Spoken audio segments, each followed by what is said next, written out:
Hey guys, I'm back here in my garage with my Ohvale, of course, and I wanted to go over my complete bike setup. Everything from the front to the back, how I set the bike up to ride to the way I like it.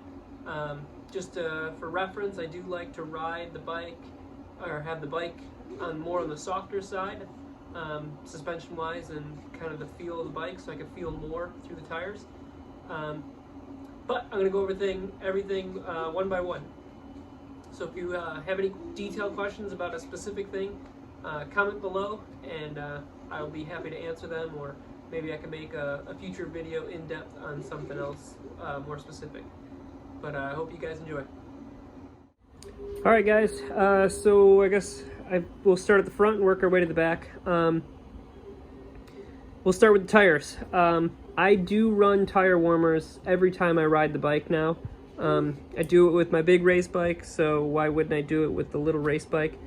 And truthfully, it definitely makes a difference on the longevity of the tires. There's so many heat cycles in a tire, so if you use the tire warmers all through one session, it only uses up one heat cycle as opposed to multiple heat cycles in one day.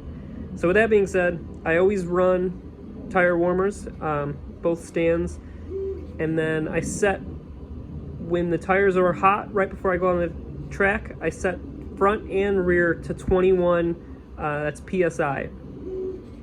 So I used to run them, I believe, at like 18 and 19, and now I run them at 21, and I'll show you why. You could actually see here, the tire ends up folding over. The corner edge folds over, and you actually ride on the inside of the wall of the tire. It does it in the rear as well.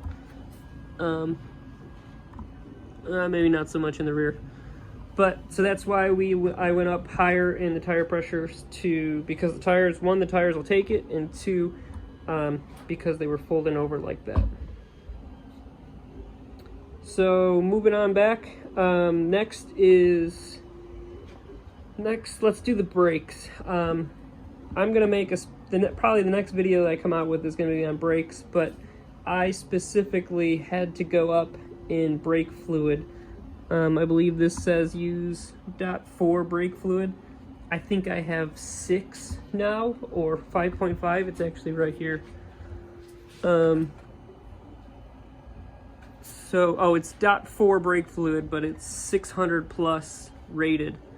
Obviously it's Maxima, but I have tried 2 now, and I had horrible brake fade issues, so I ended up going with the that brake fluid, and it helped. Next then is the suspension. Like I said, I have the compression adjustable suspension. So I weigh 140 pounds. So I don't know what the spring rating is on these, but I ended up backing them all the way out, and I'm only 1 turn in. They could go somewhere like 18 turns, but I used to watch that dot and go halfway around and then 1 full turn in on both sides. So I would assume it's relatively soft to where if people are running multiple turns in. Next up, the rear sets. I covered this in a previous video, but they come in that hole there. I actually lifted them up because this bike was made to be for taller people. It comes in the bottom, but I lifted it up to the utmost top hole, and I actually had to run a thread tap through there because the powder coat fills up the threads. So I lifted them up because I was dragging when I had them at the other height. The rear suspension settings, let me grab my notes over here. So the rear suspension settings, as you can see, I don't know if you noticed, but if you have a white frame, a 190 bike, comes with a white rear spring. So that rear spring is rated for a 175 pound rider. Like I said, I weigh 140 pounds. So the next spring down is 160 pounds. And then the next spring down from that is the lightest one they have, which is 140 pounds, which is what most kids are running. So I decided to go with the 160 pound. I know that's about what I weigh with my gear on, but I don't know, maybe I should have gone lighter. So I have the 160 pound spring in there with the compression rings all the way backed out. When it comes, these come like a half inch lower on a stiffer spring, and it was way too stiff for me. So this is all the way backed out on a 160 pound spring. This fast and slow setting, let me see where I got it at.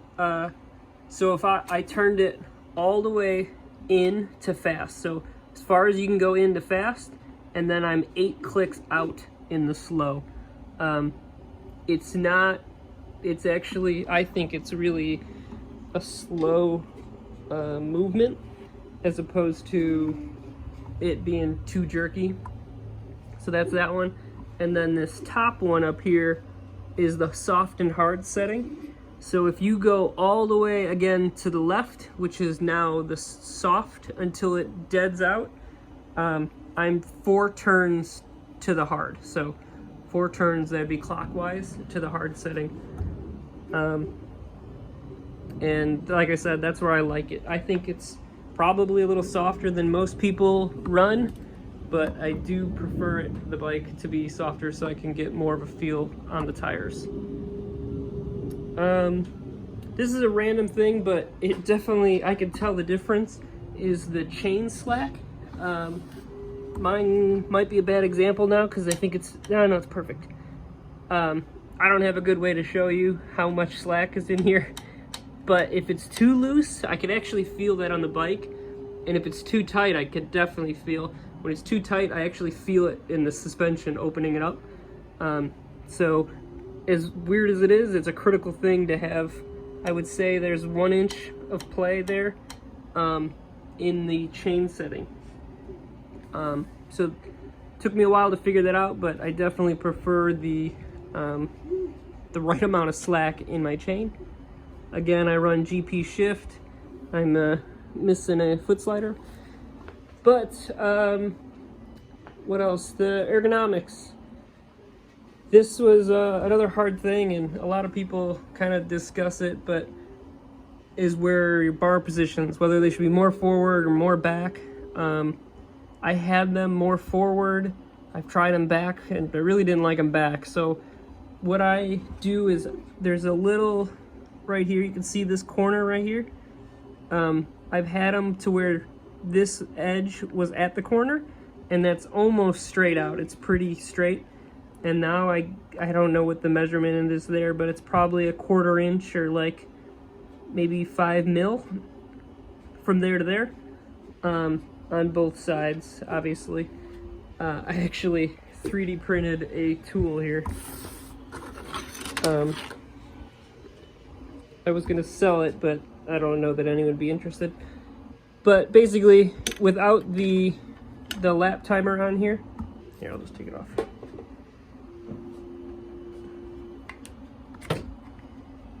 So if you take the lap timer off, this basically goes on like that, and then it's upside down. Yeah, I've obviously only used it once. So it clips on like that, and then you spin it down, and then you just move this until it hits your bar, and then this little bar comes out of here, and you can flip it to the other side so they match. But like I said, I really have never used it other than the first time I set it up, and then it's just been sitting right here. But they make these. I thought about printing them and selling them, but it's too much of a hassle, I think. But so that's how I like my bars. I set it up. Basically, if I'm doing a quick thing, I kind of just look to make sure this edge and that is the same on both sides. The next kind of topic is lever position, but I think this is just kind of rider personality, how you like to have it. When I'm on the bike, not fully tucked, but about to go into a turn. Like, I just like my hand. You can see my fingers are straight out from my arm. I don't like them too low or too high. If I'm in a corner, my hand is just, it's always comfortable right there. So they match, obviously, but they're basically, if I'm just above a tuck position, about to break, that's where my fingers just kind of land on there. So that's that setting, and I think that pretty much covers it. I run 91 fuel always, 91 octane here in the US. Don't run anything less than that. And that's pretty much going to cover it. Like I said, if you guys have any questions, feel free to comment below. Anything specific. Oh, I guess my fork height is kind of critical. I did end up dropping the front end, but raising the fork tubes, and you can see it's a little bit taller than the actual edge of that cap nut. I think it's probably 3 mil total. So that pretty much is all of the suspension settings that I have. Hope you guys enjoy, hope you guys can benefit from this, and hope I see you at the track.